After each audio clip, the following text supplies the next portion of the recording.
Good morning बच्चों। BA second year economics के paper भारतीय आर्थिक चिंतन में आज हम पंडित जवाहरलाल नेहरू जी के आर्थिक विचारों को पढ़ेंगे। आर्थिक विचारों को देखने से पहले विचारक के जीवन परिचय का ज्ञात होना आवश्यक है। तो सर्वप्रथम हम नेहरू जी के जीवन परिचय को देखें तो स्पष्ट है कि जवाहरलाल नेहरू का जन्म 14 नवंबर 1889 में इलाहाबाद के एक संपन्न कश्मीरी परिवार में हुआ था। उनके पिता भारत के जाने माने बैरिस्टर पंडित मोतीलाल नेहरू और माता श्रीमती स्वरूप रानी नेहरू थी। नेहरू की शिक्षा का प्रारंभ किसी विद्यालय में नहीं हुआ, क्योंकि उनके पिता अपने पुत्र को किसी स्थानीय शिक्षा संस्था के उन प्रभावों से बचाना चाहते थे जिनकी वांछनीयता के प्रति वे शंकालु थे। अतः थियोसॉफिकल सोसाइटी से संबंधित श्रीमती एनी बेसेंट के सुझाव पर एक आयरिश शिक्षक टी ब्रुक्स को उन्हें घर पर ही पढ़ाने के लिए रखा गया।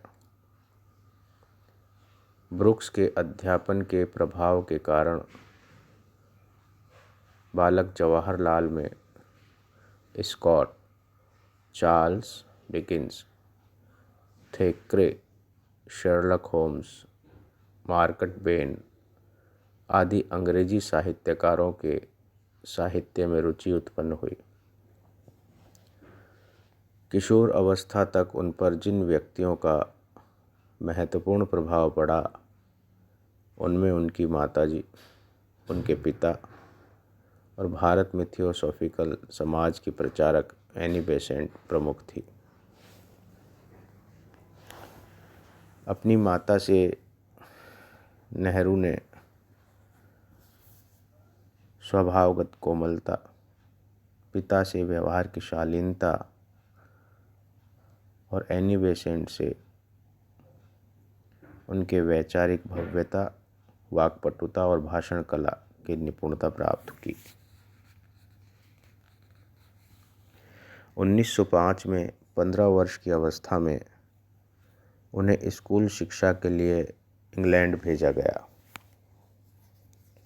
वहाँ वे हैरो के प्रसिद्ध पब्लिक स्कूल में अध्ययन हेतु प्रविष्ट हुए। इस स्कूल में वे 2 सत्रों तक पढ़े।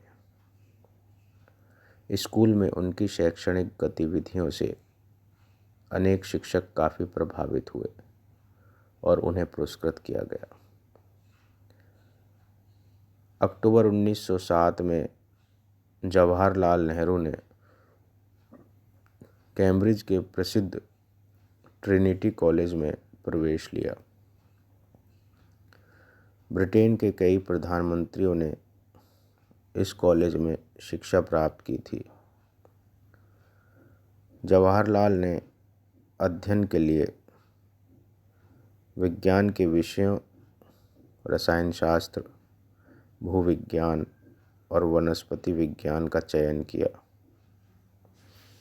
किंतु उनकी रुचि इन विषयों तक ही सीमित नहीं थी। कैम्ब्रिज में या छुट्टियों के दिन लंदन में वे ऐसे बहुत से लोगों से मिलते थे जिनसे वे साहित्य, इतिहास, राजनीति और अर्थशास्त्र विषयों पर बातचीत करते थे। नेहरू जी ने इन सभी विषयों पर पुस्तकें पढ़कर व्यापक जानकारी अर्जित की। इसी दौरान वे समाजवादी विचारों तथा अंग्रेजी के सुप्रसिद्ध नाटककार जॉर्ज बर्नार्ड शॉ और दार्शनिक बर्ट्रैंड रसेल जैसे व्यक्तियों के संपर्क में आए और उनके व्यक्तित्व से प्रभावित हुए। 1909 में नेहरू ने अपने पिता के साथ यूरोप के कई देशों की यात्रा की। 1910 में उन्होंने द्वितीय श्रेणी में ऑनर्स के साथ स्नातक की उपाधि प्राप्त की। उसके पश्चात उन्होंने बैरिस्टरी की शिक्षा के लिए लंदन के इनर टेम्पल में प्रवेश ले लिया। बैरिस्टरी की पढ़ाई के दौरान वे राजनीति, दर्शन और इतिहास से संबंधित अनेक पुस्तकों का अध्ययन करते रहे। इस दौरान उन्होंने समाजवादी विचारों और आयरलैंड के स्वतंत्रता आंदोलन में भी रुचि ली। 1912 में वे बैरिस्टर हो गए और 7 वर्ष इंग्लैंड में रहने के पश्चात भारत लौट आए। भारत लौटने पर नेहरू सार्वजनिक गतिविधियों की ओर आकृष्ट हुए।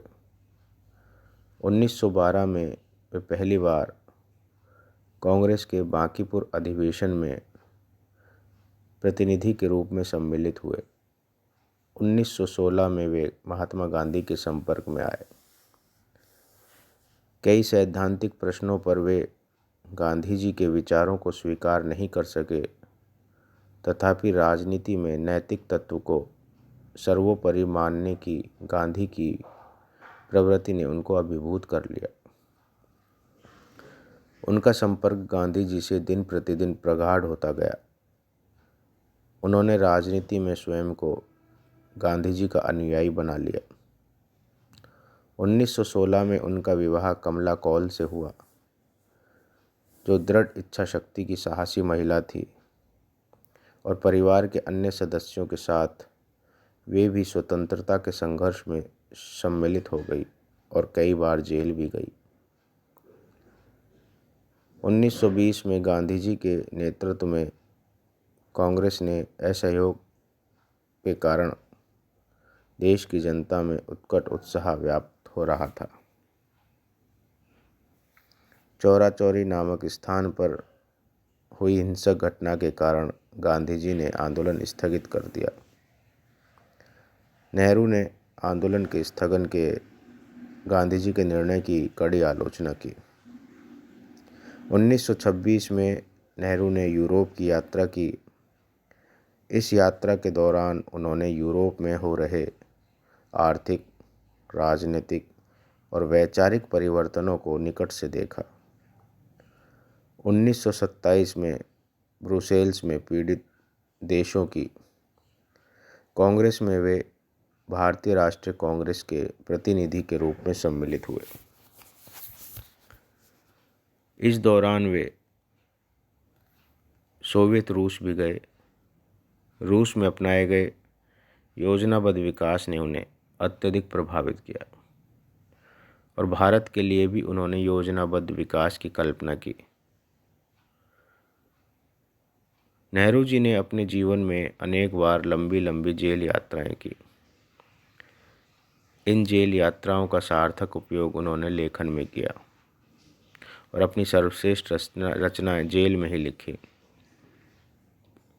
इन रचनाओं में विश्व इतिहास की झलक, आत्मकथा तथा डिस्कवरी ऑफ इंडिया नामक पुस्तकों ने विश्व भर में प्रसिद्धि प्राप्त की। 1942 के भारत छोड़ो आंदोलन में नेहरू की उल्लेखनीय भूमिका रही।